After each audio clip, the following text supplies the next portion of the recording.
Hey, Dragon Dreamers.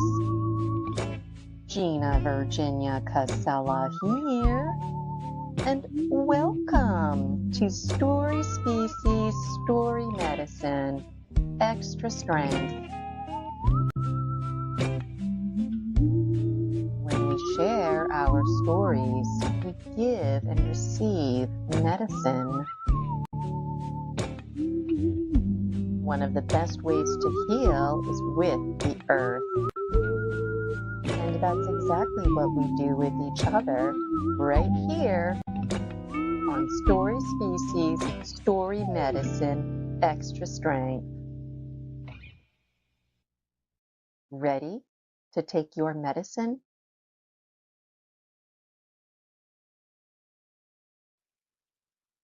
Hi, Dragon Dreamers. Gina Virginia Casella here, and a big welcome to you. Thank you for joining us today on Story Species, Story Medicine, Extra Strength. And I hope you're ready to take your medicine because I have a wonderful first time ever guest, Suz Gallaher. And she is the author of The Little One Diaries, Volume 1. I've got my own copy here. Make sure you check out the comments. The link is in there for you. And it's not just any book, it's actually an oracle. And today just so happens to be the full moon. This is also the 25th year anniversary, and it's my pleasure to introduce Sue and bring her to the stage. But before I do, I wanted to read you over her biography. There's much to be said about Sue. Susan Gallaher, better known as Suz, is the founder of Heart Space Center for Creative Change, co-founder of the Inner Awareness Institute, and Love Out Loud Initiative. For over 30 years, she's worked as a spiritual guide, mentor, and teacher, holding space for transformation through individual workshops, group work, retreats, and in-depth training programs. But Sue's book, The Little One Diaries, began differently. One quiet night under the stars, Sue picked up her pen and listened. What followed were years of faithful journaling messages from the divine. She received lots of messages in the voice of the little one, a part of Sue's that was tender, intuitive, and wholly open. These writings began quite early, and they became her map back to self. Eventually, Sue published her offerings, now available to everyone, and she hopes that they can help you find your maps as well. Sue teaches blending the mystical with the practical, and love with boundaries, surrender with empowerment. She advocates healing is not about fixing, it's about remembering who we truly are. Suz Gallaher is the contemplative soul and visionary author behind The Little One Diaries, with the second release of Volume 2 this spring 2026. Her journey began as a profound spiritual discovery, fueled by a desire to help others recognize that divine spark that resides within every human heart. Through her series, Suz provides a sanctuary for relief, guiding readers toward their truest spiritual identity. Her mission is simple yet sacred, and that's to offer wisdom that illuminates the path of the little one as they navigate their unique journey toward divine potential and perfect wholeness. And I absolutely love that language, the little one. And I want to remind everybody in the chat, I've put Sue's information there, and let me bring Sue to the stage right now. Suz Gallaher. Hi, Suz. Welcome to Story Species, Story Medicine. How are you doing today? I'm great. I'm happy to be here. Thanks for having me. You're welcome, and thank you so much. We've been behind the scenes communicating with each other, trying to make things happen, and I got a copy before I knew it in the mail. And Suz and I are going to we got to figure it out who's going to be reading what. So I'm really excited. Let us know if you're tuning in with us live. I see Julia Anchorhaven in the chat. Thank you so much, Julia, for hanging out with us today. And so, Suz, I've got all kinds of questions for you. I've got Okay. 4 ready to rock and roll.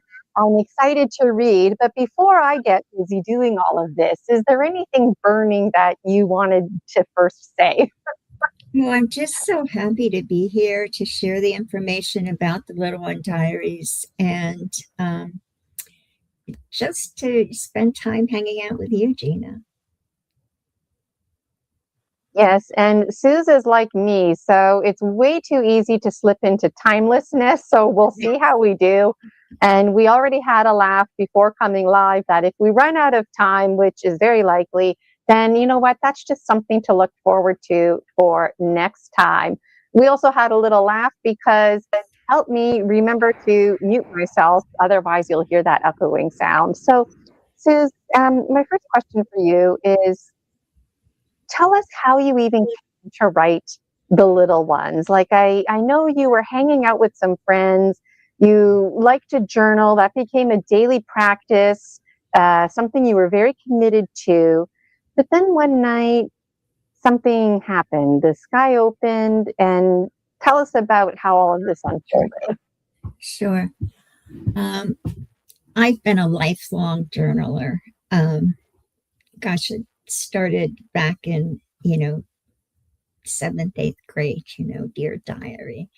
But then later it became more of a practice of self-awareness. And but prior to the time, just before I began channeling for the Little One Diaries, I was on a spiritual retreat with 2 other friends.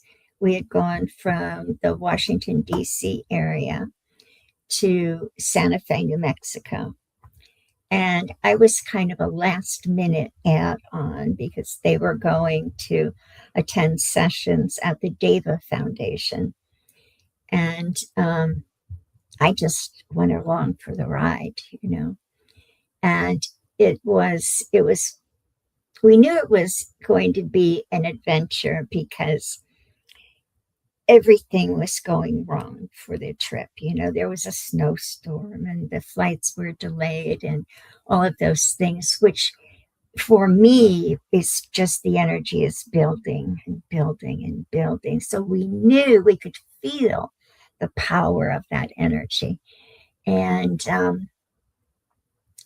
we finally got to this little cottage where we were staying, which happened to be called the Lighthouse. And it's this precious little adobe home with a walled garden. And even though it was in January, that garden was just so precious. And so it was my first night there. I was awakened with, what a sense of smoke even in the air, not fire smoke, but that somebody was saging. And so I got up and I looked out the French doors, and it was as though I was in the stars. Not that I was looking at the stars, but that I could just reach out and touch them. It was just a transcendent state, I would say. So, and it was cold. I can tell you it was cold. So I hurried back to bed and cuddled up and grabbed my journal to start to write about this sense of expectation. It felt like something truly magnificent was going to happen. And as I started to write, I heard the words, little one. And little one was expressed so tenderly, as though it was addressed to someone that was deeply beloved. And so I just kept writing. And this is word for word what came to me that night in that first page, that first entry. And it was magnificent. It was wonderful. I can't even describe the excitement that I had. And I'm listening and I'm writing and I'm listening and I'm writing. And but it was just so magical and so common sense. And it came from the context of my very ordinary life. At that time in my life, I had 4 teenage sons. Rick traveled a lot. And it was, for me, the lesson was developing a kind of a strong feminine presence in the midst of all of that testosterone. We even had a male German Shepherd. I mean, this was seriously a testosterone-filled home. And I was in my late 30s, and I was just looking for authenticity, that spiritual seeking, that, how can I be the best person I can possibly be in this world? And the Little One Diaries, the teachings there really answer those questions. And they answer them in a very direct, very caring, very compassionate, very humorous at times way. But it's very personal. And yet we all experience life. We all have sadness. We all have joy. We all have all of these many things, emotions that we experience. And it's that shared experience that the Little One Diaries contains. And one other thing I was going to say is it was never my intention to write a book. It was my intention to continue to receive these teachings every day for the rest of my life and be happy as can be. And then I was instructed to pull all of the teachings together and to share them. And so that is what the Little One Diaries is. Wow, thank you for sharing that, Susan. That leads to my next question, actually, about how personal this publishing really is, because like you said, it's relatable. And the content that you talk about, everybody can relate to it. Financial worries, feeling insecure, wondering if you're good enough. The way the voice comes in, there's a very tender, loving, not concern, but watching over you. Like sometimes they comment that you're working too much or you're not sleeping enough. And how did it feel to, like, did you ever feel like, don't tell me I'm working too much, or like, tell us a little bit about, like, when you were receiving these messages, were they just like, tell us in your words why you decided to publish such private things, because they are quite private. Because that was my instruction. And boy, oh boy, it wasn't easy. Just let me say, it really wasn't easy. And because they came from all of my struggles, all of my hopes and fears, raising 4 teenage boys and trying to be the best parent I can be, trying to be the best wife I can be, trying to be the best Suz I can be, and being authentic and being real. And why? But the more I shared the teachings with, and the more I applied the teachings to myself, it's like, oh, this makes a difference. And when I go back and I read them, and it's like, oh, yeah, oh, I need to remember that, or, and the lessons are repeated, it's not like one and done. It's like, the invitation to see through the illusion that is taking place around us. The invitation to take the boards off the windows so you can actually see outside. Don't bemoan how dark it is in here. Take uncover the windows. And so some of it is silly. Some of it, people who are going to read the book are saying, God, girl, how come you didn't learn this, 6 days ago? But, it's me, and it was given to me to share. So I'm sharing. And Wow, that's amazing because, I felt the same thing when I wrote my books because I just did it for me. It started out with dream journaling, getting my thoughts together. And then one thing led to another. And I felt like if there was something I was going to do before I died, it was publish those books. Otherwise, I would have felt very unsettled. And I wonder, like, when the communication came in that it's now time for you to publish, did you feel any resistance initially, or were you just like, "Hey, yeah, I'm going to publish this," and you did? How did that unfold? Because you had to photocopy and put it in spiral binders back in the day. Tell us about all of that. so when I first got the instruction to actually pull the teachings together, they're all handwritten in spiral notebooks. And so I went through and I transcribed them word for word. I was really very scrupulous about that. And then I gave some to some friends. I went to Staples, had them photocopied and, with the spiral binding, and gave them to some close friends that I trusted. And they said, wow, this is written for me. Even male friends, it's like, you got me there. You got me on day 11, or, this really spoke to me. And so I thought, okay, well, but I have to say, I kicked and screamed a lot of the way, but I did it. And I guess that's the important thing. Yes, and you know what? Something else too that's really worth noting on Story Species Story Medicine is the cancel culture that comes with this kind of stuff. And thankfully, you had a community that supported you. You had friends and family that were like, "You wrote a book, that's interesting," and they wanted to see it, they wanted to embrace it. Mhm.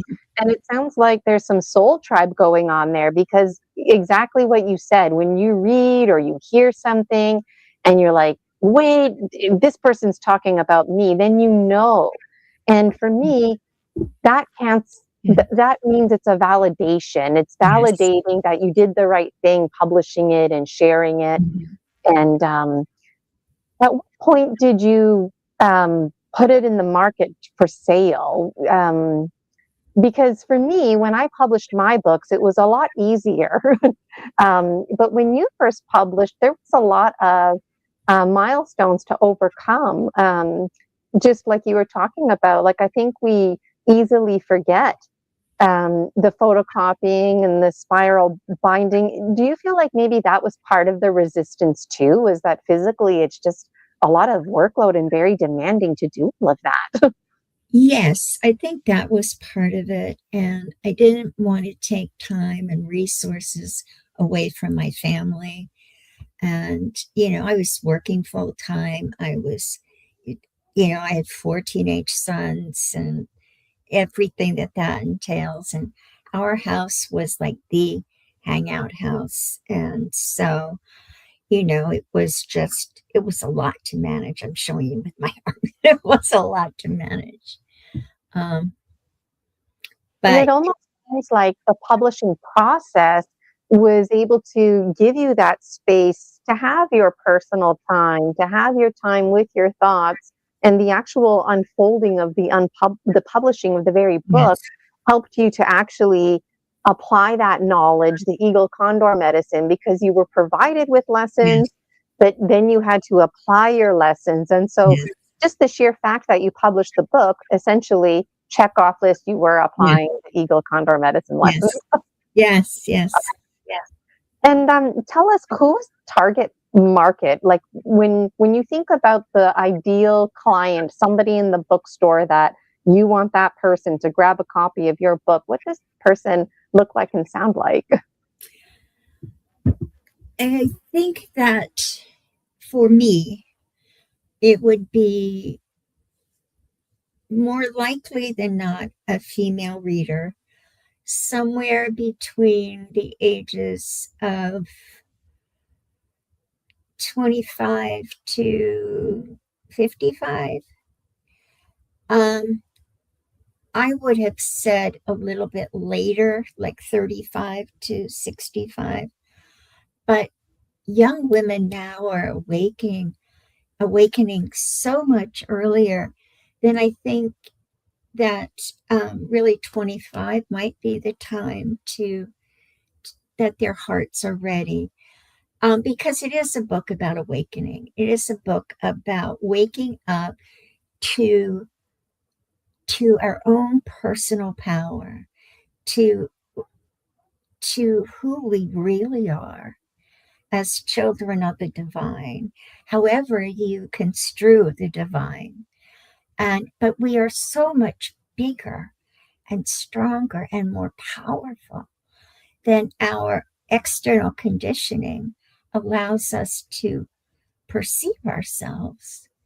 So this book is about reclaiming our identity as children of the divine, recognizing our own personal divinity, knowing that we are all things, and that our invitation is to return to source, to that awakening, that recognition. And it's like, oh, yes, I was asleep and now I'm awake.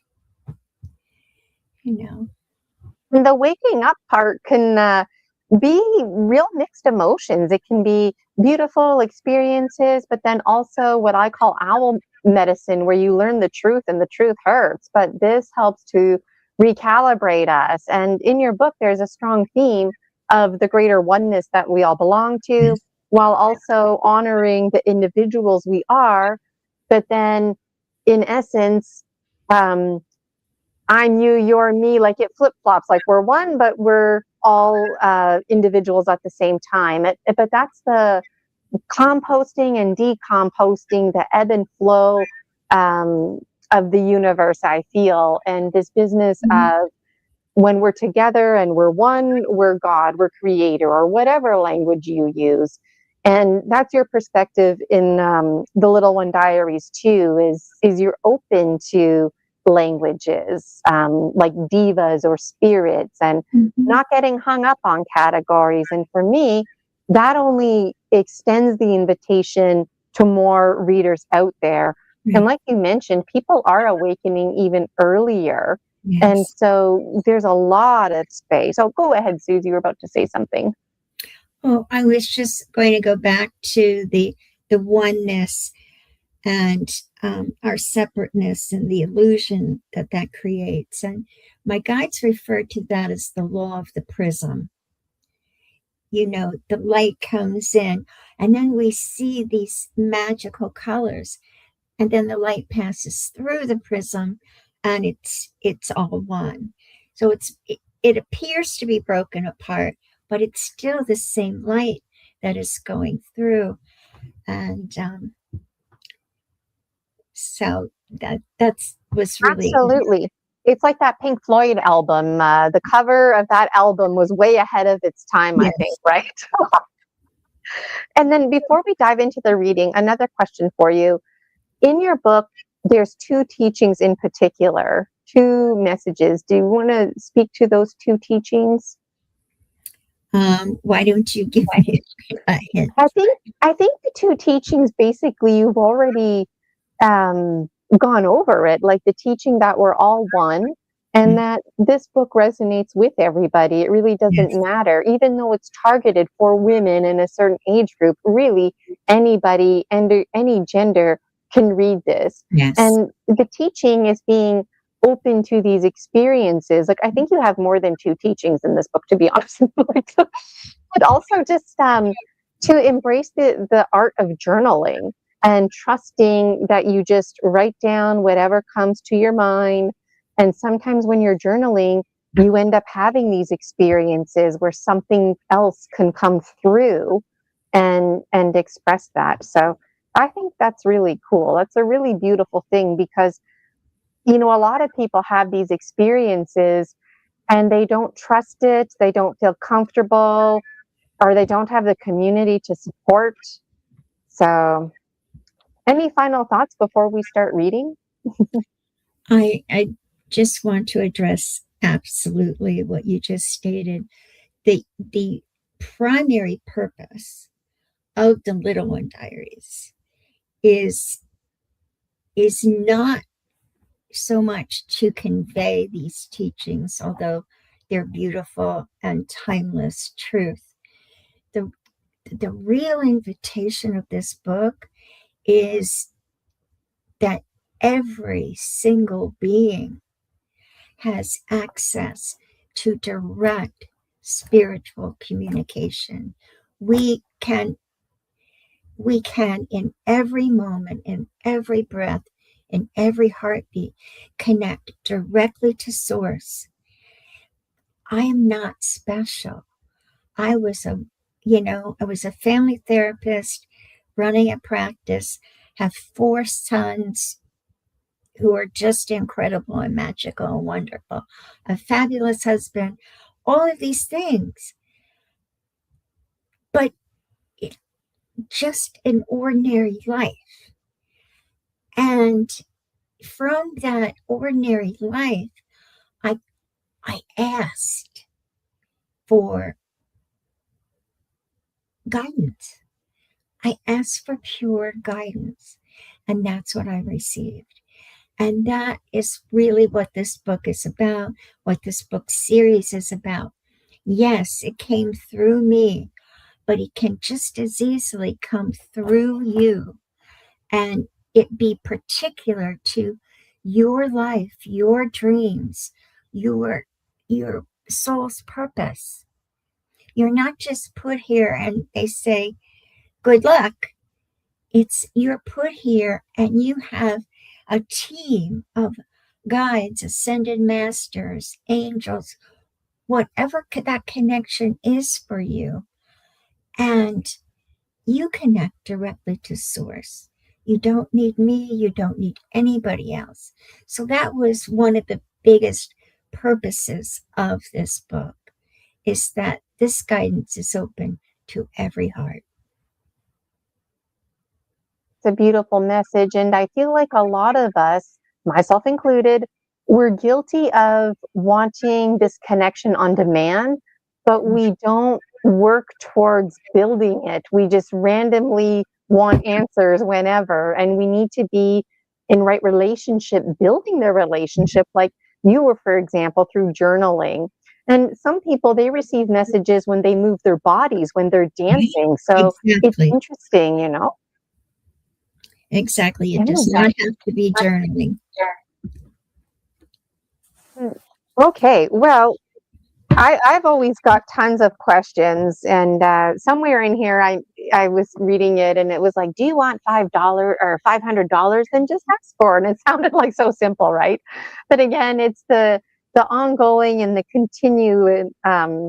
continuum of the experience, and noticing and working with synchronicities around you, so that when you get your answers, you trust them, and also accepting answers that maybe you weren't anticipating, but you know, it helps you move forward. So so the Little One Diaries, and again, just that language, the little one. So it just makes me feel like somebody well and wise is speaking. It doesn't matter how old you are, even if, you know, you're in your senior years, you're still a little one in the eyes of the universe. And when I read it, I'm feeling that as well.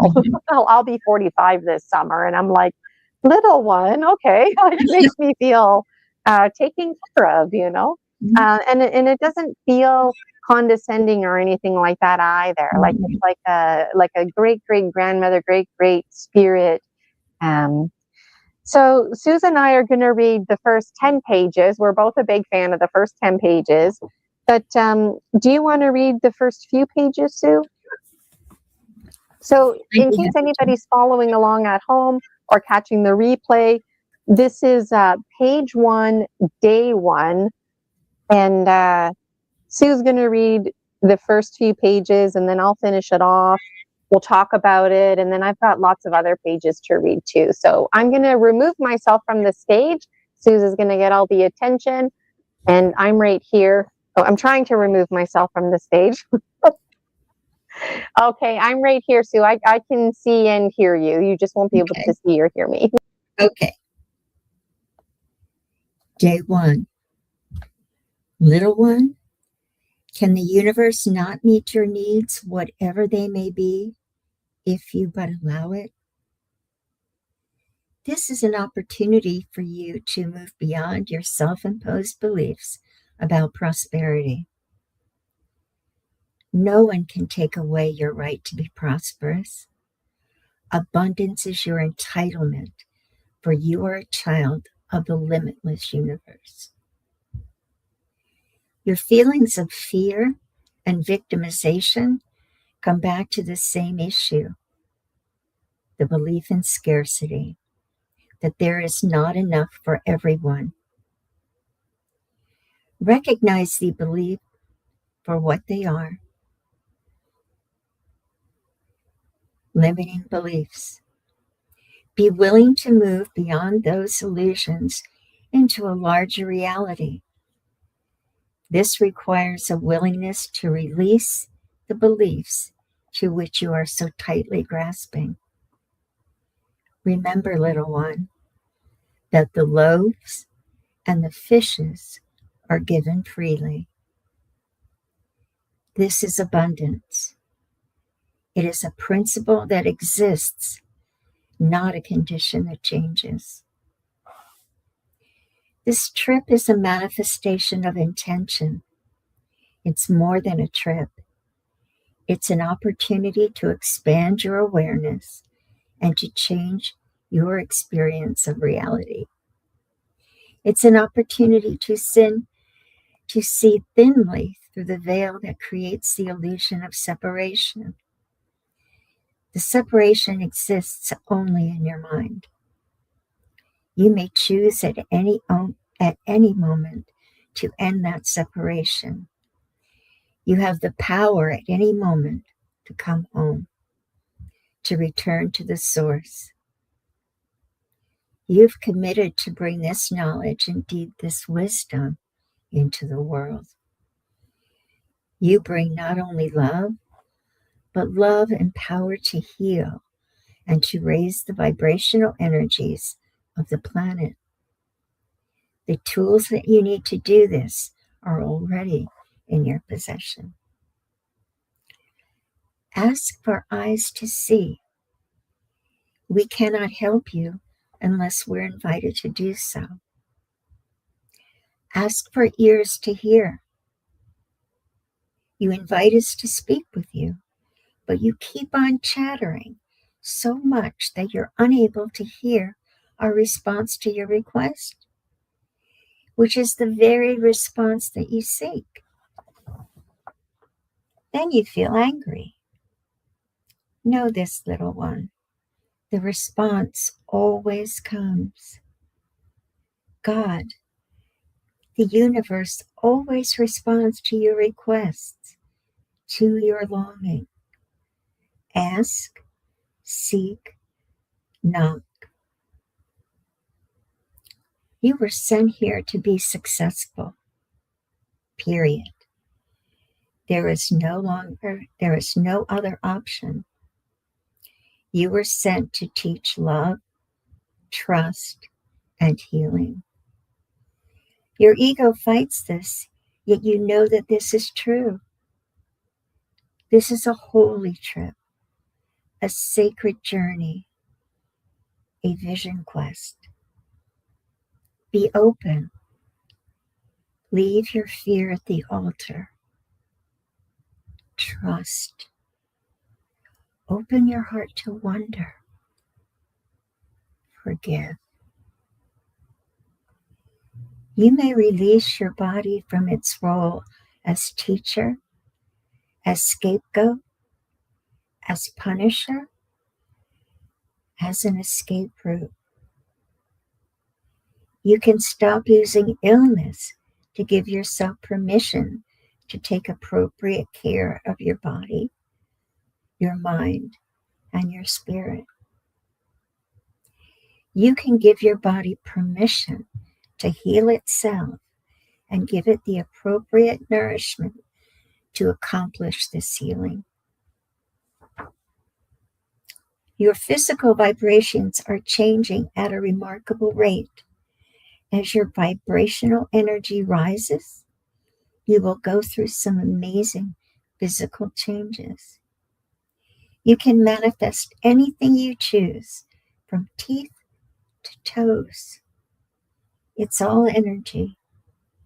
And you will learn to manipulate that energy as your right and your responsibility.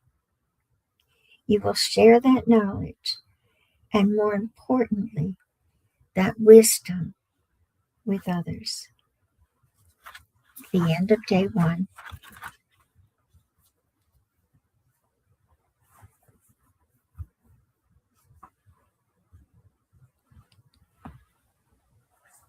That was really great, Suz. And so, oh, am I on pause?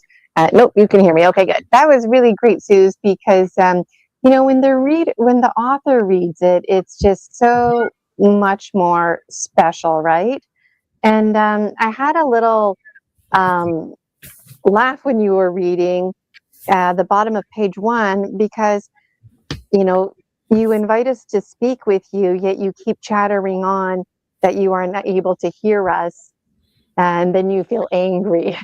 So it's like what we were talking about before. You don't get that answer right away. And then it was also really powerful, this business of giving permission, and that you don't have to, I think a lot of us, we don't take the time to rest unless we're actually sick and forced to take the time. And this message being communicated is, you can release yourself from that. You can just rest because you need to rest, not because you have to. And energy transforming into teeth or toes, because energy cannot be created nor destroyed, only transformed. And that's what this whole book is about. So that was amazing. And I'm happy to keep reading some more here. So those of you who are following along, this is day 2, the bottom of page 2. And Suz, if you wanted to read again, just stop me and chime in. Okay. Little one, hiding behind the door of fear, come back now. This is not a time to hide or run away. You are here to enjoy yourself and your friends, to love, to laugh, and to live. This is a time of great permission. Come out now. It is safe to do so. Your fear is creating an illusion. Remember, dear heart, pain is very isolating. Do not allow pain to keep you caught in its cycle. Release your fear and come out to play. You are safe always. Always. There is no other option. Little one, look back over your journaling. You have asked for help to become more whole and to live more authentically. This is your opportunity to fulfill this longing. These experiences mark the beginning of the fulfillment of your desire. Keep looking into your high guidance. Keep looking to the light. As a human being, you have great power. Power that is so great that at times you are afraid to use it. Stop hiding behind the door of fear that you mistakenly think protects you. The safety that you seek there is an illusion. Open your heart to the truth, for this is where your safety lies. Dear one, it is an illusion that the truth hurts. The only possible safety is found by abiding in the truth. The truth heals if you will, but receive it as such. It is time to release the beliefs that have held you captive for so long, to move beyond the paradigm of fear, and to accept the authentic power that is your natural right and entitlement as a child of a limitless universe. You have used your fear as an excuse not to move forward for far too long. It is time now to fly. We have honored your request for an answer to your longing. We are here to support you. Allow us to do that. Do not allow your fear to prevent you from manifesting your desire. Your body is your tool. Accept it, bless it, honor it, listen to it. Do not create illness in it. Little one, if you have the power to create illness, then you also have the power to create wholeness. As your relationship to your body changes, your body will automatically, on its own account, follow your desires. Be loved, be loved, beloved. And I love how you end that. Be loved, beloved, because that's a reoccurring phrase throughout the whole book. And also, you know, what can kill you can heal you, and what can heal you can kill you. And that is a very clear message that's coming in here. And there's almost an assertiveness that certain programs that were once holding you back are now void and they don't apply.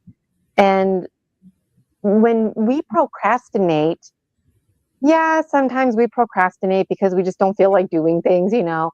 But for the most part, when we're not achieving our goals, it's because we're afraid of our own potential. We're afraid to be successful. We're afraid to step into our power. And so it's very powerful because, like, this is only day 2, and this is the kind of content that we're getting, you know. Do you have any remarks, Sue, or should I keep reading here? I agree that there's an assertiveness in there, which is exactly what I needed, and what I need now too. It's how I need to be.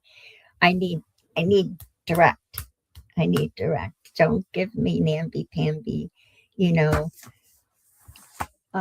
It's like, tell me how I'm messing up, you know. Tell me where I need to go to avoid the big potholes, and when I hit a bump in the road, tell me how I can navigate that more gracefully next time. You know, but I'm always blessed by how they will address my unskillful behavior and guide me into an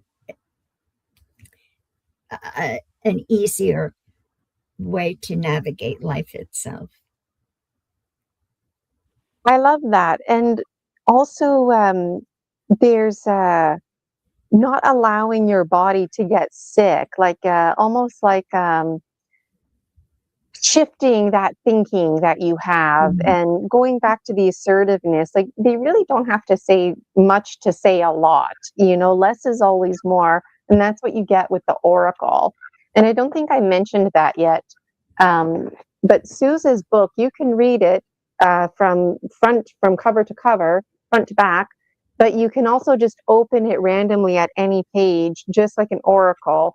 And I think it would be really cool if there were images or colors or something, and then you made an oracle deck, and then physically people can mix it up. But I know that when Suz and I were chatting, that it was important that it was printed in a booklet. That way you can take it and it's in one nice piece. It's not spread out. And so So that's really exciting too, that people can do that. Why don't I keep reading here? Those of you who are following along, I'm on page 4. This is day 3. And I always feel a little intimidated reading the author's work in front of the authors, because you just can't beat when the authors are reading. So this is day 3, page 4. Little one, you have experienced many wonderful things while here.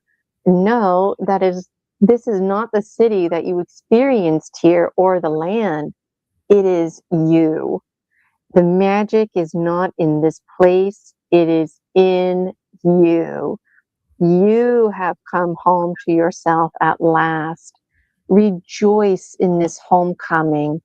I sense your reluctance to return to your normal life. Do not be afraid. The universe is supporting you as surely there as is here. Do not concern yourself with geography, only with spirit. Chant is an illusion. Do not allow circumstances to blind you to the wonder of your true self that you have experienced. This is you. All else is illusion. Take heart. Give heart. This is the blessing. To be open-hearted in every moment. To be the beacon of love in the world. You are correct when you say these experiences have no words. Two-dimensional language cannot adequately describe multidimensional experiences. You are imprinted with these experiences. You are forever changed, for you have recognized yourself as a child of the limitless universe. You may have guides and teachers from differing dimensional realms. I know that you are amazed by the exquisiteness of this trip. However, this is but an infinitesimal aspect of our care of you. We are pleased that you are so welcoming of the many angels and guides assisting you. They are indeed your partners on this journey. Allow them to help you.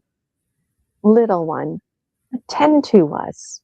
When you wish to raise your vibrational frequency, open your heart. If you wish to lower your frequency, open your heart. The correct response to every circumstance is to open your heart. Ask for what you want as well as what you need, and it will manifest. Allow yourself to experience the wonder of the universe and its abundant blessing. Know that you bring healing by your presence, by being rather than by doing. Open to grace. Your work is to help people, to help find their way home, and to experience the divine within themselves.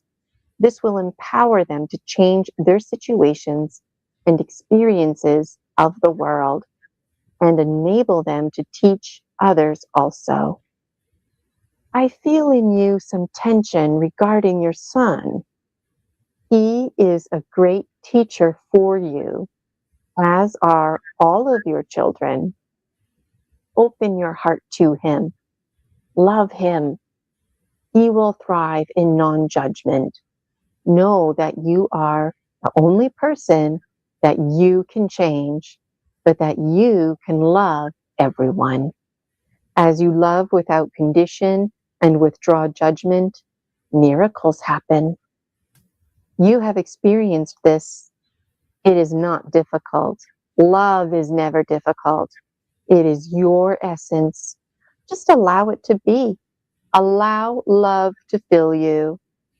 To manifest something, little one, you must open yourself to it, much like ordering at your favorite restaurant.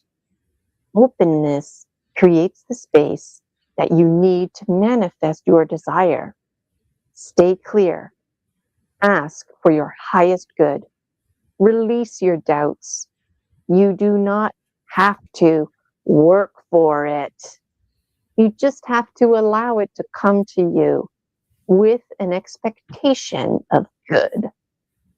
Little one, there are all kinds of work. Release yourself from the belief that there has to be a middleman, that someone has to pay you rather than receiving directly from the universe. For you are the universe. No other man or woman can measure your value. This is not the exchange system upon which the universe is based. This is illusion. It is hierarchical. In truth, there is no hierarchy. There are only stages of development. A newborn is not inferior to a toddler or to an adolescent. There is wonder and grace in every moment. Relax into the blessing. Love. Open. Open your heart. Receive. Receive. It is a choice, little one. It is all here for you at every moment. Be mindful. We are ever with you. Be love, be love, be loved.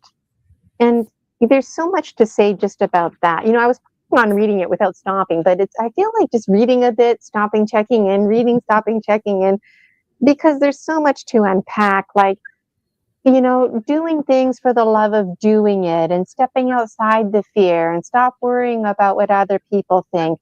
Don't worry about the middleman. Just do it. And it sounds so easy, but it's so hard. And I can tell when I'm reading this that the person who wrote it, Suz, was probably feeling like, I am asking for things, or I am being patient, but it's not happening, or I am doing this, or I am being open. But really, it's like when we start to awaken, it's like an integration. The answers start to seep in. And even though we think we're open, we're not open. And am I right when I say that, Suz? Or what do you have to say about that? Boy, howdy. Yes, exactly. It is, it's like I am open. Well, there's open and then there's open, right? And I was more open than I was the day before, but it depends on, and because as you go on, it will talk about how we can know everything, but often our fear of knowing or our fear of having is greater than our desire to know or to have or to manifest something. So, it's like we can have an intellectual knowledge, but when we get really down into our emotional body, we still have those blockages. So the invitation is to peel them away. And earlier we mentioned that this is personal, right? And already here on page 5, tension regarding your son, like you don't get into what the tension is. And I feel like you don't have to get into the details. That's enough detail right there. People can relate. They know what it's like to have tension, whether it's with a child or not, and just, it seems like there's encouragement to give your son space and to trust that he'll be fine and you'll be fine. And, like a little journal entry like this might not seem like a big deal, but it really goes a long way. And then to be able to take your journal entry and then apply it to basically everybody else out there is the power of the oracle and the power of being the hollow bone that you are. Like I said, there's lots to say about Suz Gallaher, but Suz and I also connected because Suz also has shamanic training from the Four Winds. And so I can see how all of this came about. Did you have the training before you wrote this book? No, I didn't. I had done some shamanic work. I had done some shamanic work back with Michael Harner in the late 80s. But I hadn't, it was probably around 2000 that I started to do work with Alberto. So I had not started with him yet, but I did have shamanic background in traveling between the worlds. So for me, this is like a great synchronicity because already all those different circles, if you will, were coming together and creating a Venn diagram, an onion layer within you and your oracle and your being, and allowing it in. All right. Well, I'm thoroughly enjoying myself here, and it's kind of like dark and cold outside today, so it's a nice cuddled up feeling.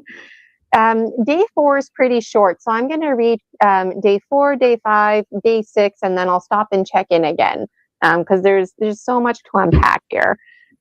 So if you're following along at home, I'm on page 6, and I'll just put in the description here, Suz Gallaher, order her book/oracle, folks, The Little One Diaries.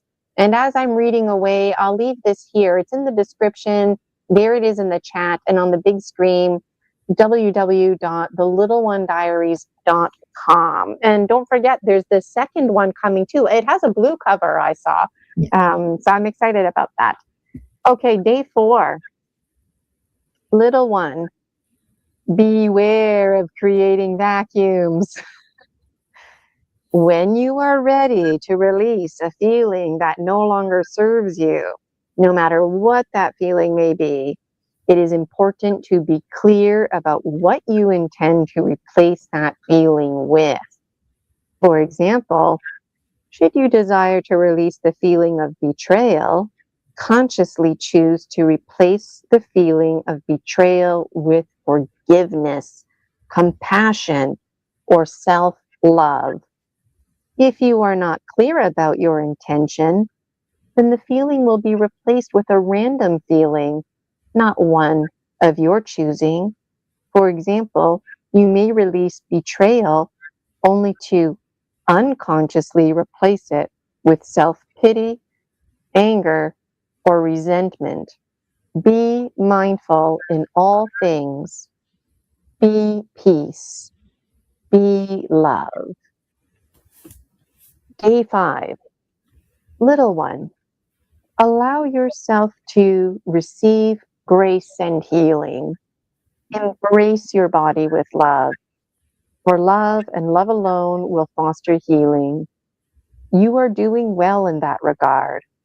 However, there is much for you to learn and assimilate.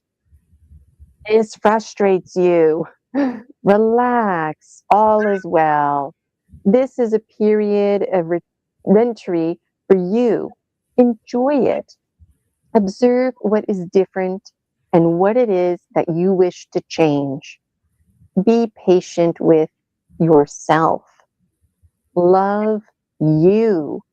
Experience your wonder. Release your expectations. Remember to meditate and to pray. You have enough time. You have time for everything. Time to enjoy, time to work, and time to be in spirit. Your essence fills the universe. Allow yourself to expand and acknowledge the perfection of all that is. This includes you. As little irritations arise, give thanks to them, as they provide stimuli for growth. Laugh at yourself with joy, not malice. Remember, laughing heart, that laughter is the music of the universe. You are finding balance in your life between taking care of self and others. These two are not exclusive to each other. Note that I said that you are finding balance. You are successful in this just by allowing process to unfold. Observe the grace. Enjoy its blessing. Remember, little one, it does not have to be difficult. Regarding money, it will come to you in due time, and it will come with abundance and blessing. Trust in the care, beauty, and perfection of the all that is. There will be changes in your spirit life as well as your physical life. Trust these changes. Open your heart. At times, your understanding may be limited, but your spirit is without limit. Remember that you are the universe. You and the all that is are inseparable. Accept these teachings without judgment. Accept without judgment all of Earth's children. Bless yourself as you bless others. Be loved, be loved, beloved. And I'll keep reading day 6, and then we'll connect a bit. So I'm at the bottom of page 7, day 6. Little one, so much fear over a little weather. You can arrive home safely no matter what the conditions. Do not allow your fear to victimize you or hold you captive.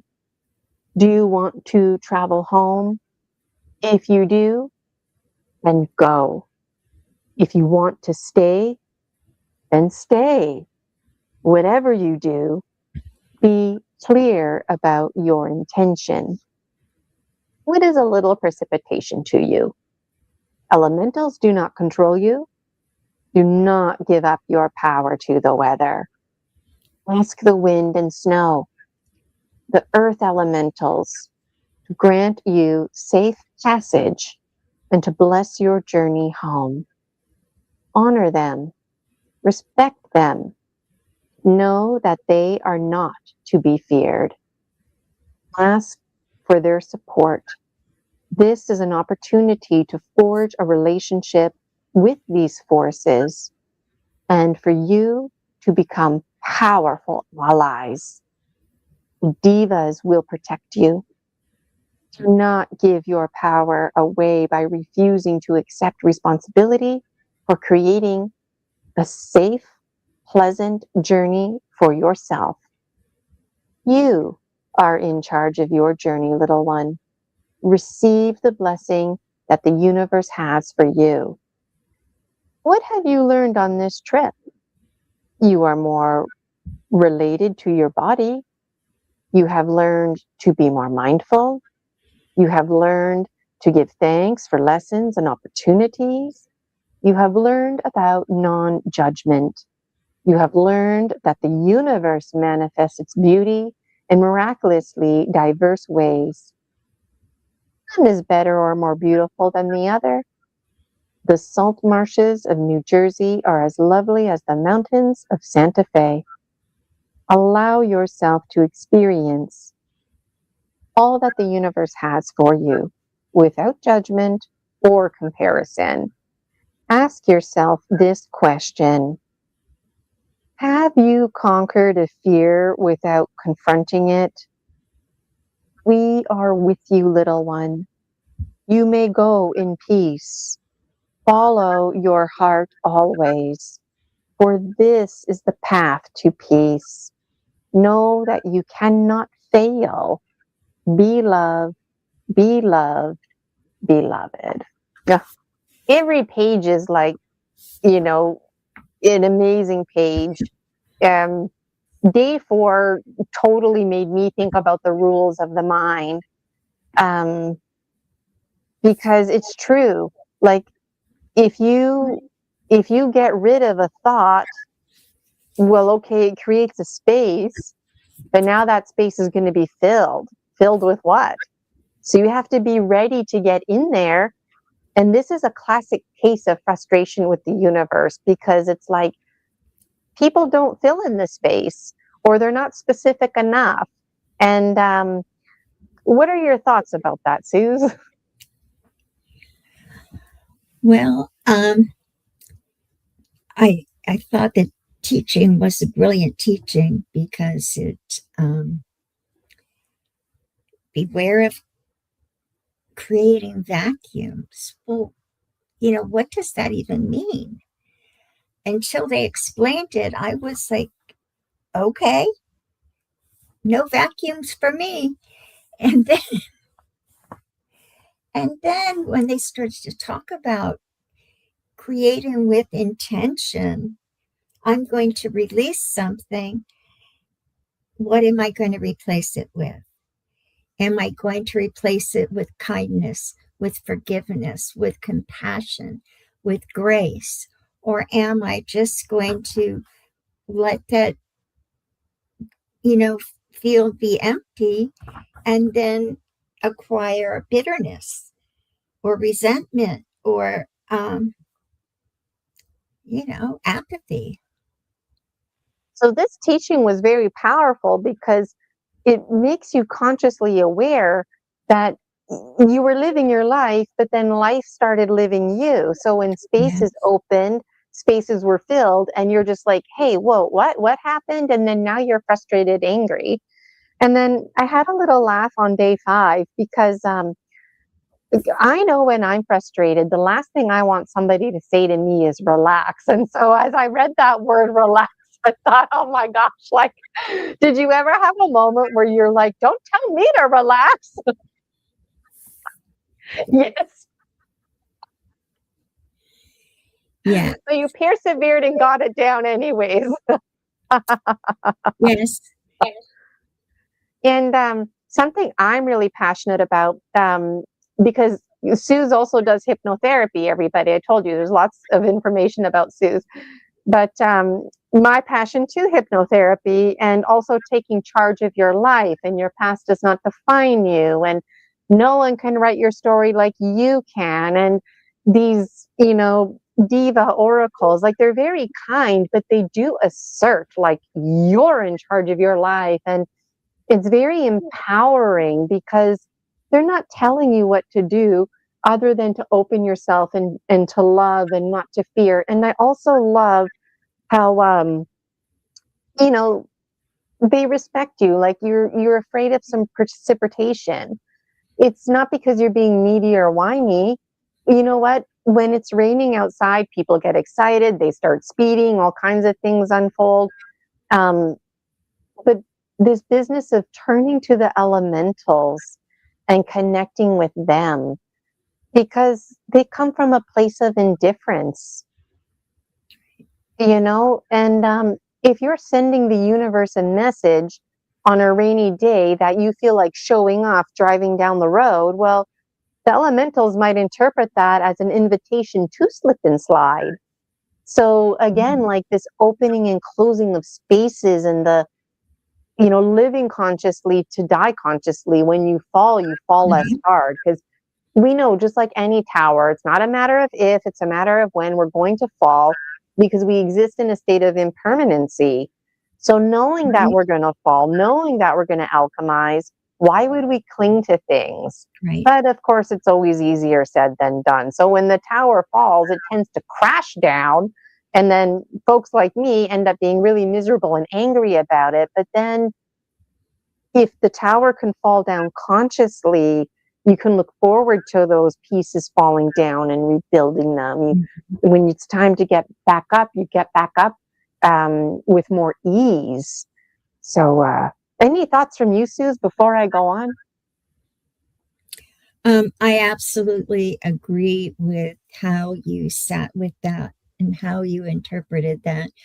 I was driving home from New Jersey back to Frederick, Maryland, and it was snowing. And I'm not a fan of driving in the snow, not a fan on being on, freeways and high traffic areas driving in snow.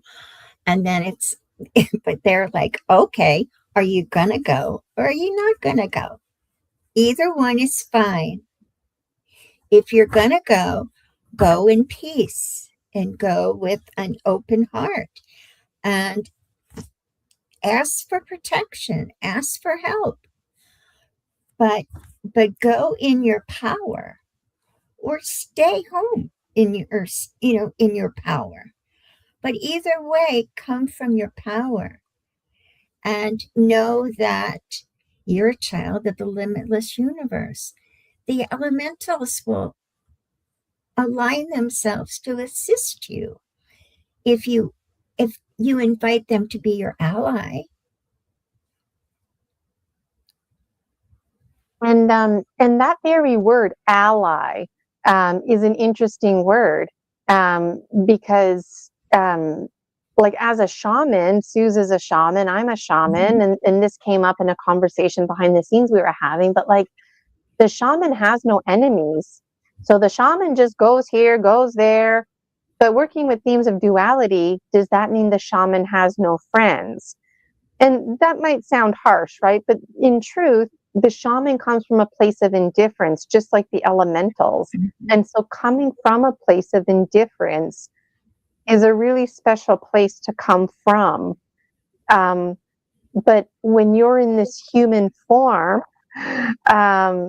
it's challenging to make these connections, especially when you don't have anybody to have these conversations with.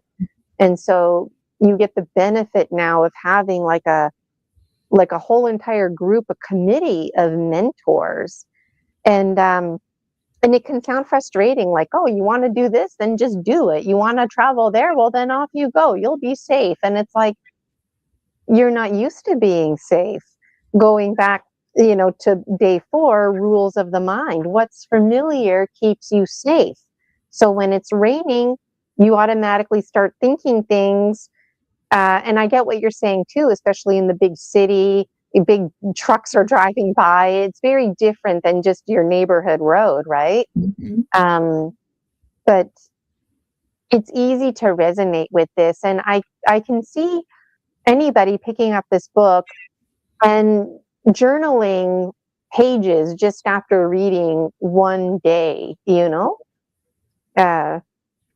and making the unfamiliar familiar. And that's what it means to be fierce, because when you're fierce, you can still feel scared, and it's okay to feel scared. But when you move forward, when you're scared, that's what keeps you fierce. And even reaching out to the elementals, that might sound scary because, you're connecting with these divas, but then all of a sudden there's an invitation now, like, what, someone else is tuning in on me? Like, and it just, it's like this whole magical world is unfolding. And where does consciousness even end?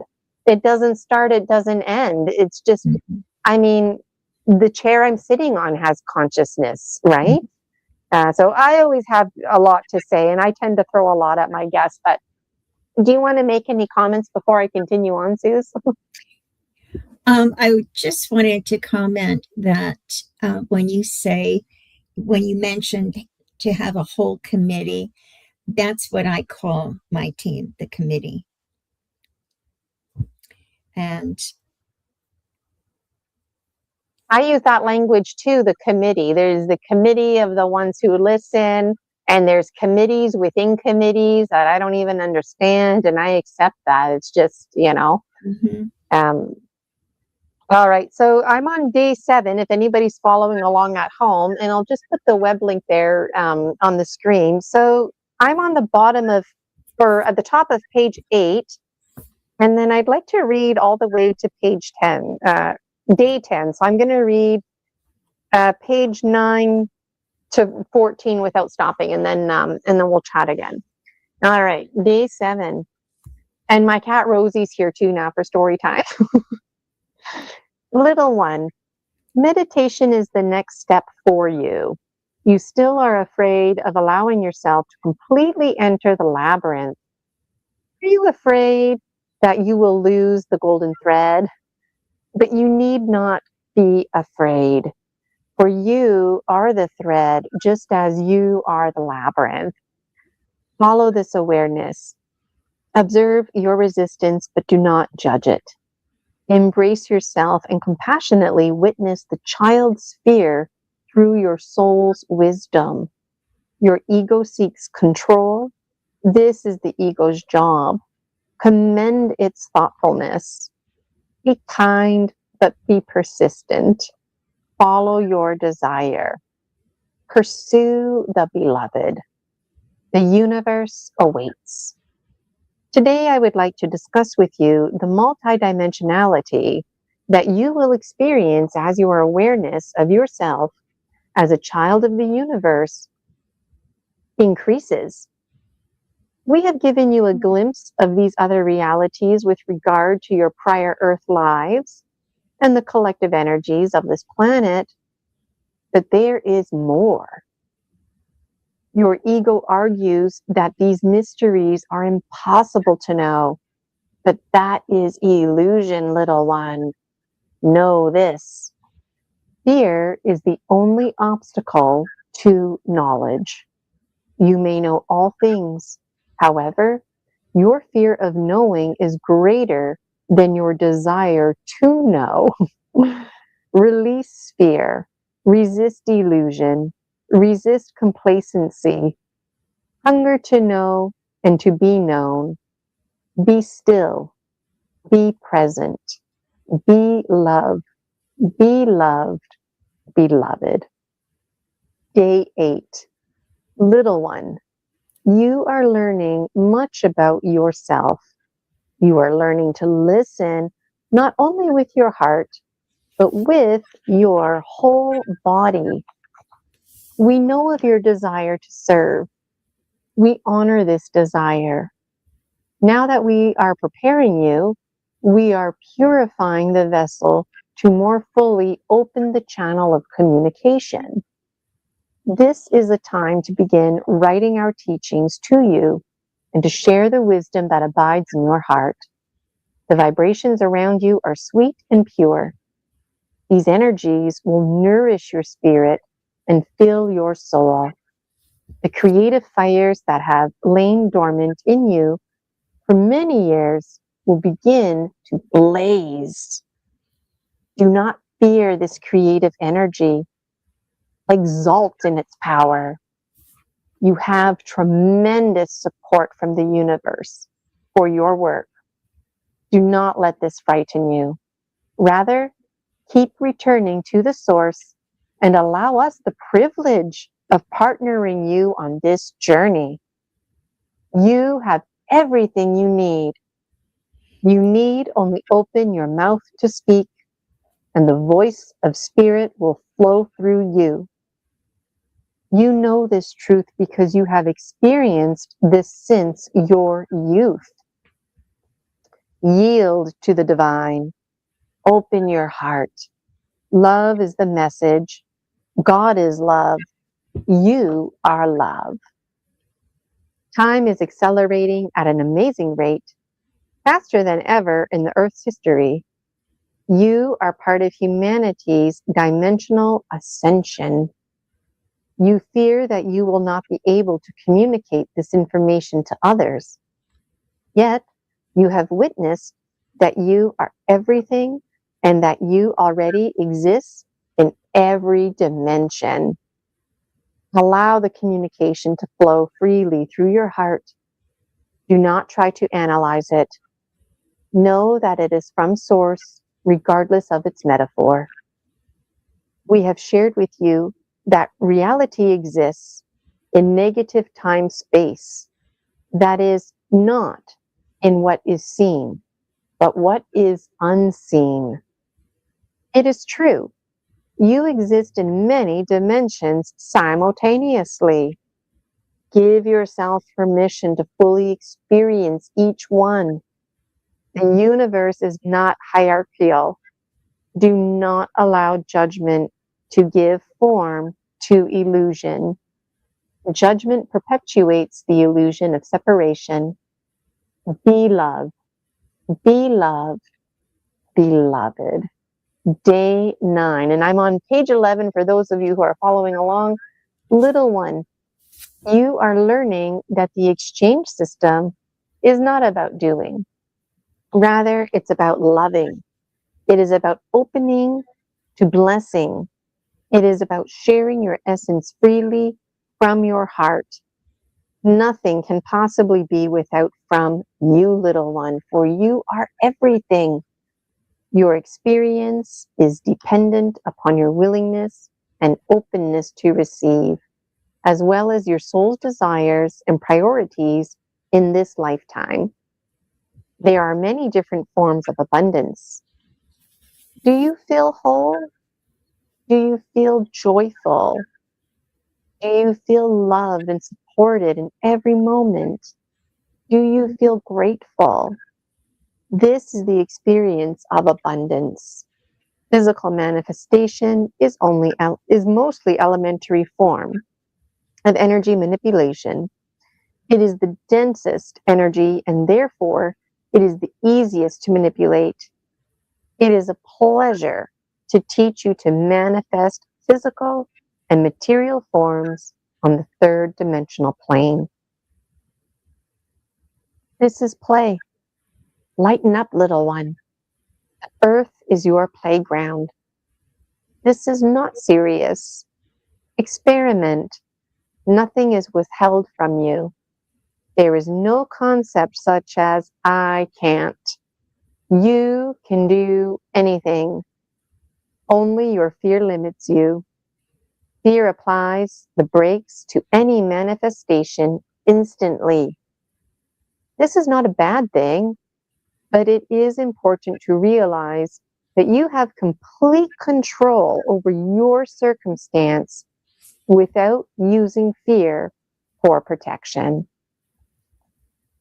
Dear heart, you want $500?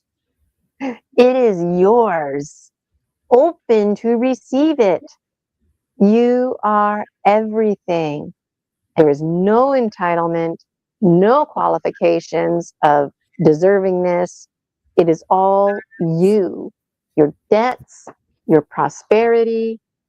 Life flows abundantly through the universe. Any debt or lack of any kind represents a blockage in the flow of love force. Abundance occurs naturally when the love flow is allowed to flow unimpeded. The physical aspects of life receive far too much focus and emphasis. Life is about living, not paying bills, staying warm, getting a new ear or a new car or accumulating wealth. Life, live fully and presently. Find the joy. Experience the blessing of each moment. Recognize the beloved in each face. These are your playmates. Each person that you encounter came to play with you, whether they are consciously aware of this. Have fun. Laugh out loud. Do not worry about anything. Be clear in your desire to hear, to serve, and to know. Your sacred text says this well.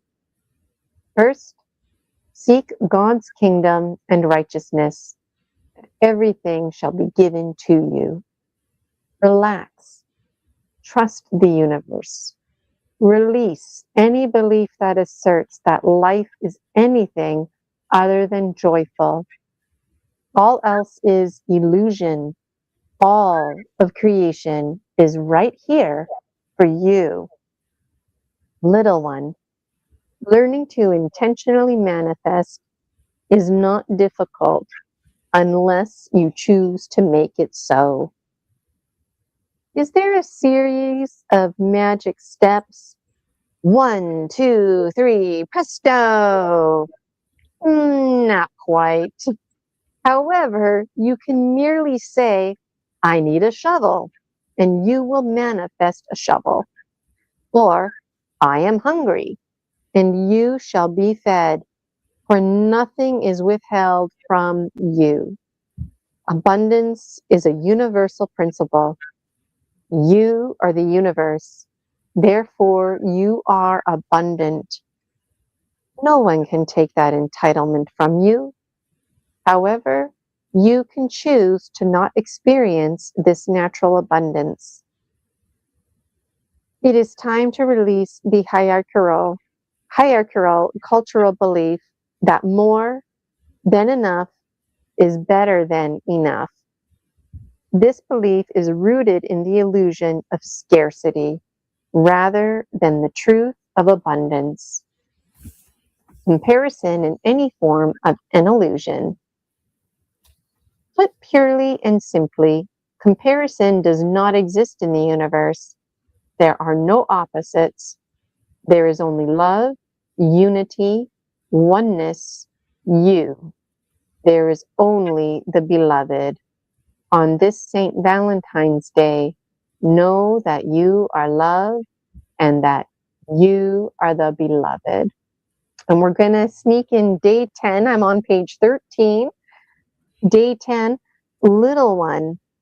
You ask whether this is magic. Yes, certainly.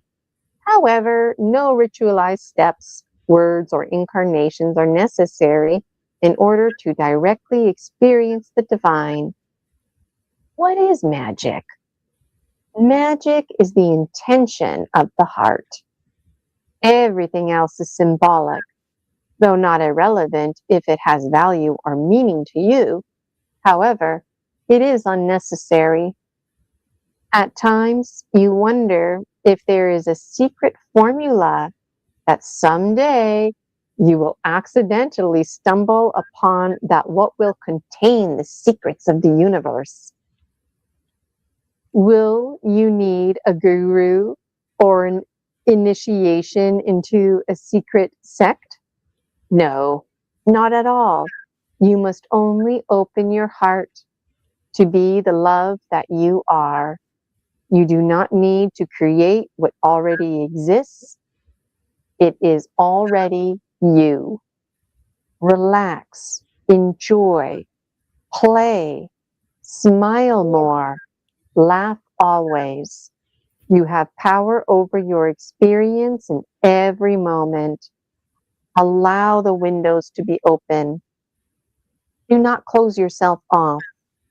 Increase your ability to experience true bliss. Do not worry that there is not enough joy to go around. There is more and more and more. And when you feel that you have filled to overflowing, allow your heart to expand even more. Our paradigms need to stretch in order to accommodate this expansion. Release your limiting beliefs with blessings and gratitude. Remember the story of the bird and the seed. The bird's ritual had meaning for him, but it also took away his freedom and his power to choose. His beliefs about the distribution and availability of the seed limited his choices.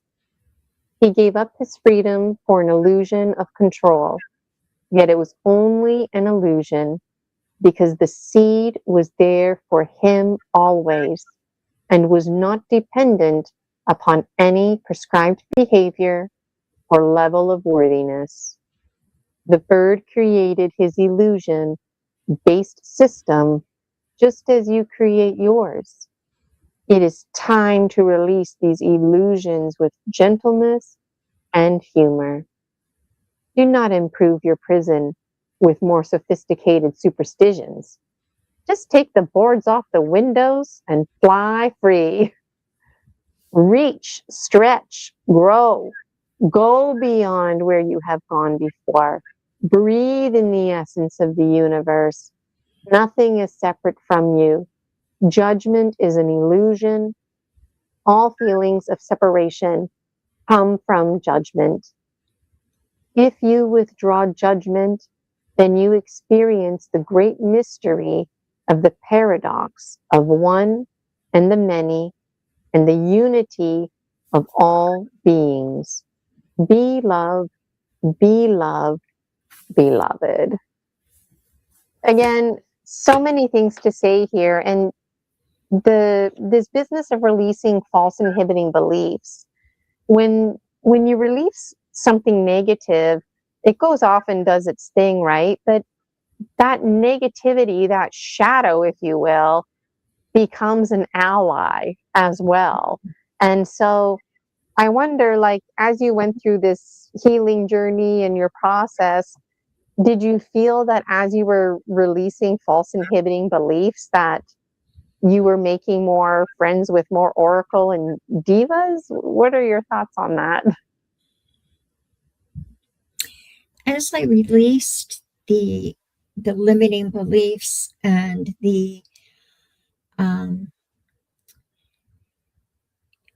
just kind of the veils of illusion, it is, as you say, it becomes an ally. It becomes part of your power, because you've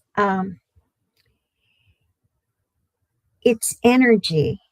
So you're releasing the energy that held you back, but you're turning that energy around, so it's now part of your purpose. And so rather than a distraction anymore, it's helping forge your path. And this empowerment only helps you to further empower yourself each and every present moment. Lots and lots of empowerment here, because it's true. I mean, there's no moment but the present moment, because it determines the next present moment, right? And so often when we're upset, we don't think about taking charge of the present moment because we just fall down the rabbit hole being upset.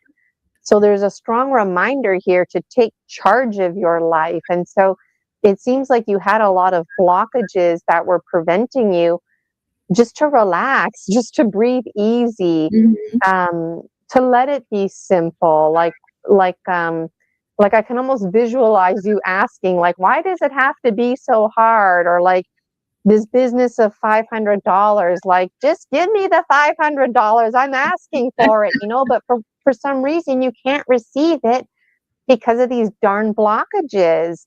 But if you keep airing out the carpet, so to speak, and working on yourself, that's the thing. Like, the magic is you taking charge of your life, you working on yourself.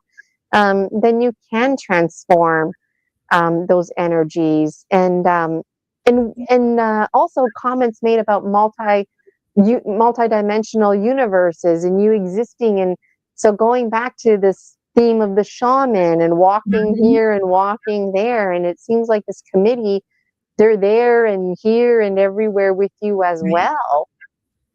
So it's very powerful to me. It really is. Wow. I do a lot of talking, but anything that you wanted to add in, Suz? Just that every day is so packed full. I used to have to go back and look at it and say, okay, what does this paragraph say? How do I unpack this one and apply it to my now? And even over the last 25 years, I still will go back and unpack and say, okay, this applied to me then, and this applies to me now in a different way, maybe, but in the same way. Or I can see how this led me to here. Yes, and that's the magic, because this book is a very high quality example of longevity, because it's like yoga. I mean, you can learn all your yoga poses, but really you can take each pose and take it that much deeper. Like, I mean, even though it's the same poses, you can spend your whole life doing the same poses, but really they're different because you're holding it longer, you're holding it more deeply. And that's what this book is about too. It's a revisiting. Maybe something was communicated that wasn't very clear, or it didn't apply to you yet, but the oracle communicating knew in maybe 20 or 30 days from now you would have a need. Because somewhere in the pages that I read, it was recommended to look at your journal, and it's like, well, geez, like, she just got started and she already has to go back and look and reflect. Like, so less is more, you know, like this could easily be a 10,000 page book, right? But it's just over about 130 pages here. But this is the kind of book that it would take some time to go through it, to read it and to appreciate it. That's awesome. Um, so there's two more things in store for today. I have a clip. It's about 5 minutes long of Sue's reading. So I can show that video now. In theory, all I have to do is hit play. And then I wouldn't mind reading one more page. And then the last page, Susan and I had a conversation earlier and we thought, you know what, we won't talk about it. We'll just leave it for folks at home. Okay, so I'm going to remove myself from the stage. Sue, you're going to stay on the stage and hopefully the video will play. Fingers crossed. Okay. Read it from cover to cover. And by doing and I just want to say too, if you can't hear it, Suze, the YouTube people tuning in can hear it. I know that can be confusing.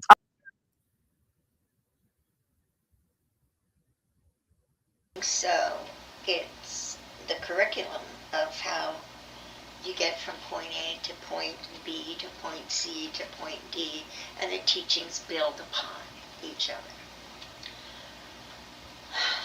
After you're familiar with the Little One Diaries, one of my favorite ways to use them is the open and pick method. So that's what I'll do now. I'm going to read from day 36.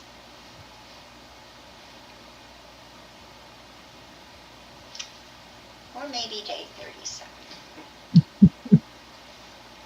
It's page 43, I'll tell you that, and it's day 37. Little one, why does it take so much time to get your attention? You must be very busy now. We know this, however, it is important that you do not forget what is important, or all is for naught.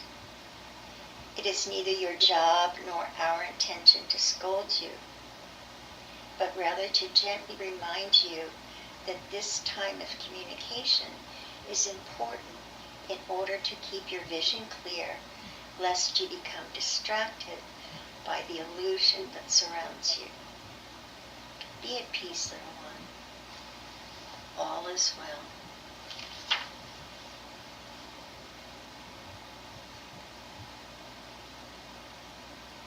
How do you enjoy being so busy? Right now you're looking for balance. Be patient with yourself and with those around you. We observed how distressed you were yesterday. You're finally understanding the need to sit with these teachings in order to assimilate them. The heart is the center of power. This is a correct teaching. This teaching will facilitate the change in planetary vibrations. Your work here is to bring this heart energy in its purest, most powerful form to the planet. It is the energy of the divine, however. In order for you to channel this energy and to facilitate this healing, you must be scrupulous about your own spiritual process. It is imperative that you remain a clear channel, a live wire, as it were, to communicate these teachings without distortion and to conduct the new heart frequencies without interference in order to bring this new vibration. We encourage you to make wise use of the time that you've been given.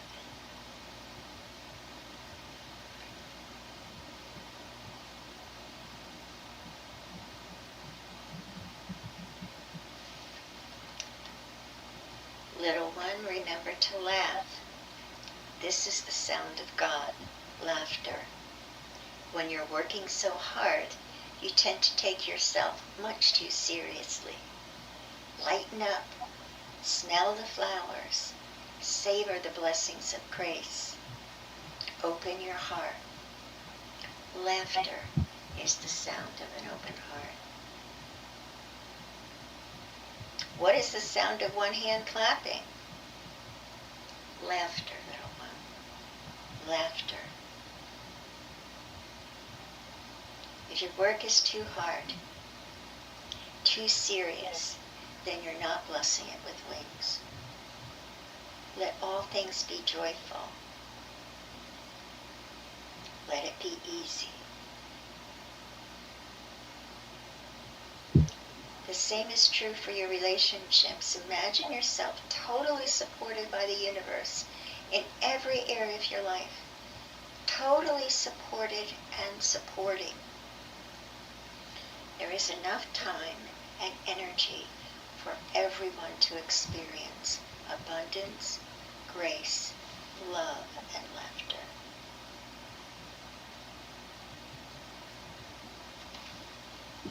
I'll stop for now.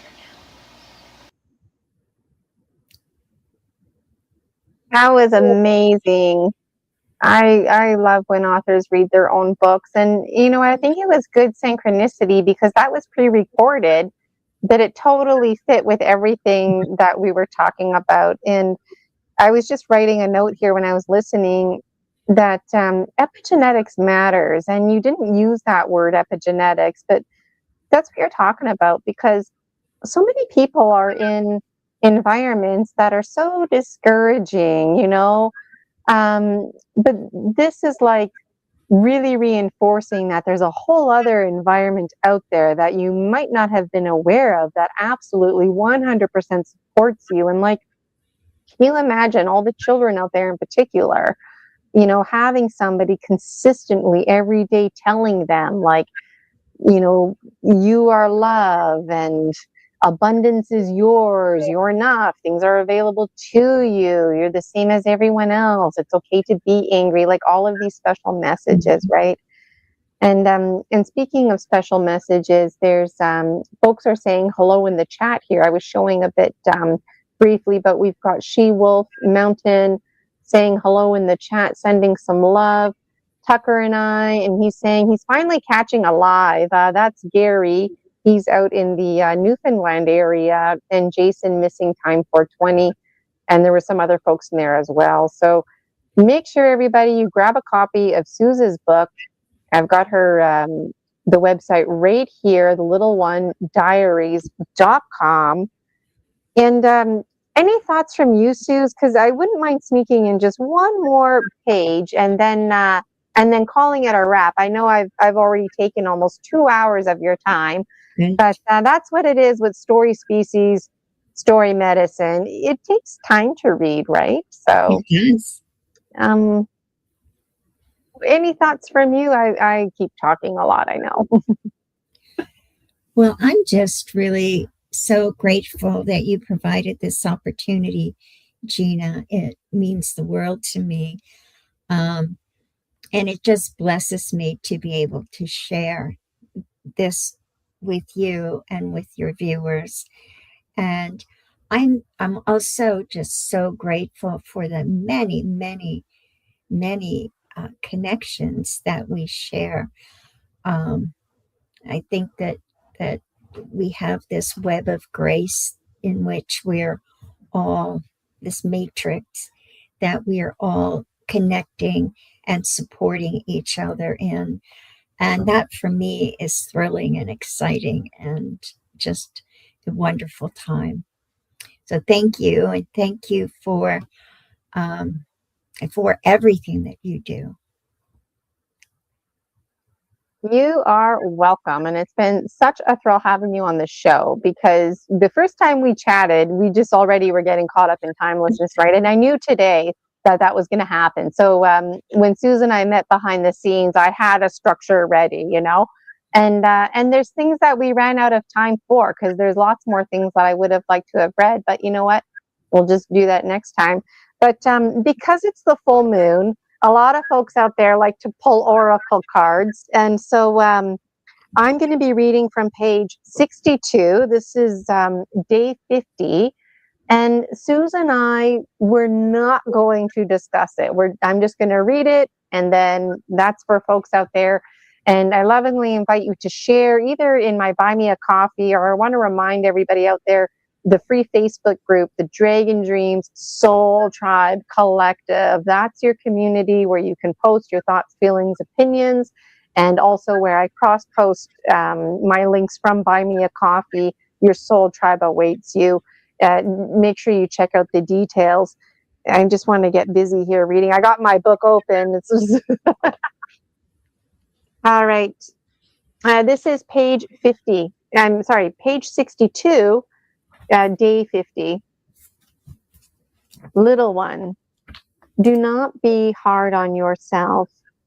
We have been watching and waiting for you with tender understanding. It is important that you have experienced these times of trial and frustration, as they are intended to bring you grace. Nothing occurs by accident or because you are wrong or bad, for you are perfect. So, what is the truth, little one? What is your truth? Sometimes, as I observe you, I see you honoring the gifts of others while overlooking your own gifts, your own blessings. It is much easier for you to bless others than it is to bless yourself. Is it not? I know that you are struggling with this new medium of communication. Relax, so you will wonder how you ever considered it to be awkward. This is truly a much more efficient use of your energy and ours, as the thought forms in which we communicate are channeled more readily through this method. You are correct that there are several groups of us working with you. This is also the most efficient, expeditious use of energy. I am the primary resource for you. However, we all have the ability to communicate with you. You and I have worked together in many other lifetimes, as you quaintly call them. You do not have a clear recollection of these lifetimes now, but in truth, of our relationship, it resonates with you as it does within me. This is the basis from which your life force and vibrations resonate. Of course, ultimately, we are all from the same source. It is not necessary that you congest your circulatory trying to understand all the implications of our communication with you now. The intricacies of the relationship will unfold. It is imperative that from this point onward, we remain consistent communication with you. On some days, it will be me who speaks with you, but on other occasions, it will be other teachers and guides. Always, it will be your choice to participate.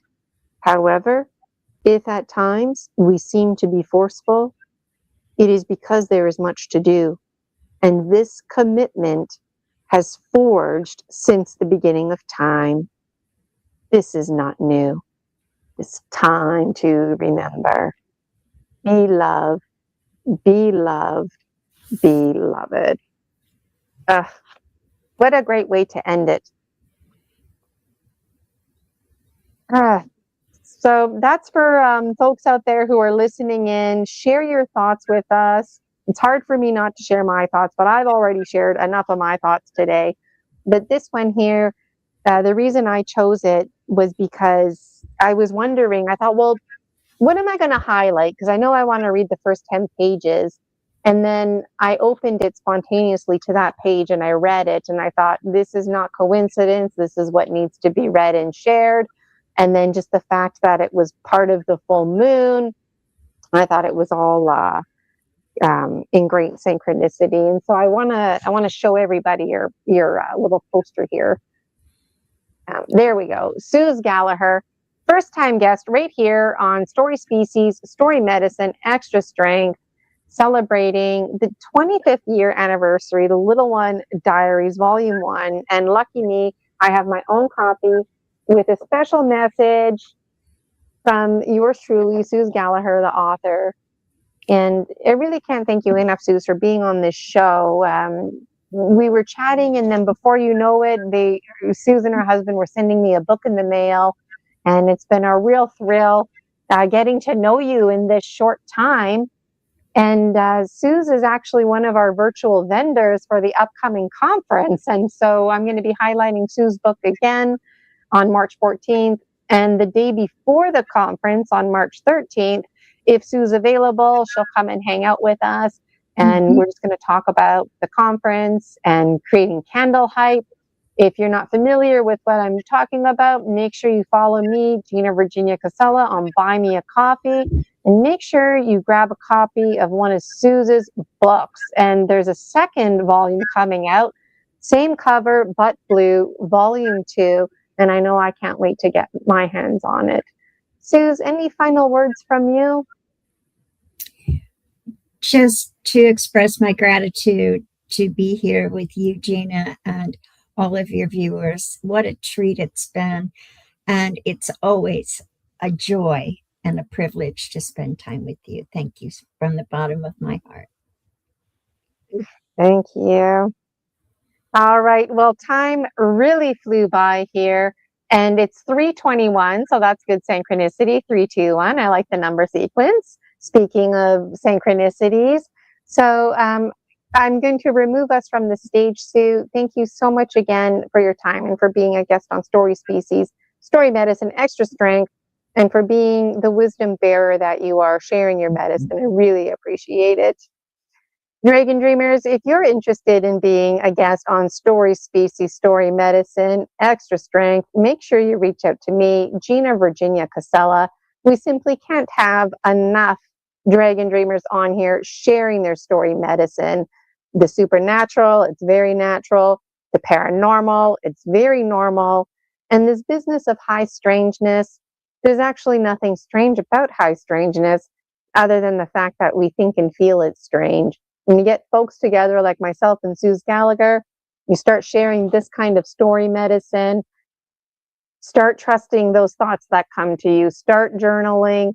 Make sure you check out the free Facebook group, the Dragon Dreams Soul Tribe Collective. It's a great place for you to connect, and I look forward to seeing you next time. Take care, everybody.